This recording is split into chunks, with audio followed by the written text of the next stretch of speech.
In front of me is Honor Pad 8 and today I would like to show you how you can rename it.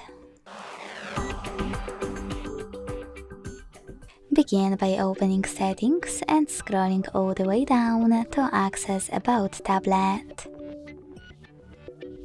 Now click on device name and type in wherever you want to.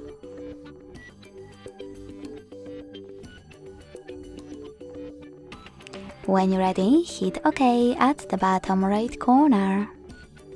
As you can see, after that, name of my device has changed.